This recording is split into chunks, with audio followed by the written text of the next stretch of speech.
Good morning. My name is Derek Coffey, and I'm a member here at the church at the Springs. I was raised in Hardin County with a brother and a sister. From a young age, I can remember a great deal of strife and arguing in my home. It didn't take me long to realize I was being raised in a home with an alcoholic father. At age 6, my mother made the decision she could no longer live the life she was being subjected to. Once her plan was in motion and she was ready to leave with her 3 children, my father assured her if she tried to take me, he would end my life and end his life as well. It was with great regret she left me behind. My father was very abusive, and I grew to hate alcohol for the man that it would make him and the time that it stole him away from me. In addition to the physical abuse, I fell victim to sexual abuse by my father's friends due to the level of his intoxication and the inability to know what was going on around him. After only 49 short years of life, addiction ended my father's life. I was 13 at the time. Now, not knowing how to handle the death of my father, nor knowing how to handle the normal stress a teen goes through, I became what I had once despised, turning to drugs and alcohol to handle my problems, just as I had watched my father handle his. Having an older brother and sister already caught in the throes of addiction, who would gladly supply me with all that I would need.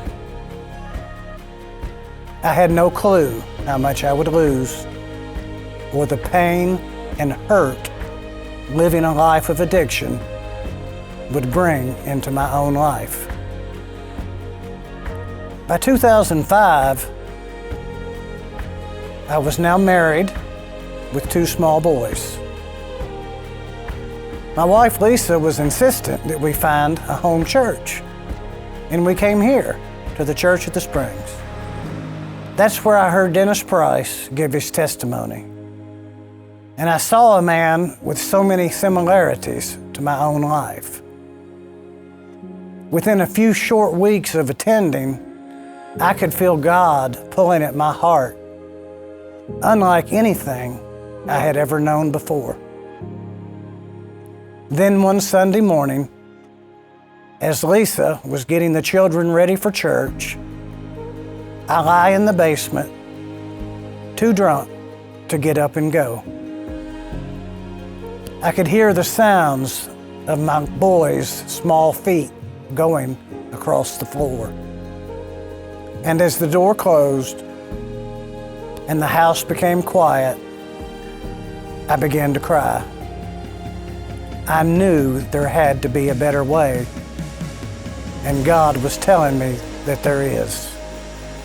So I called a neighbor and I asked for a ride to church.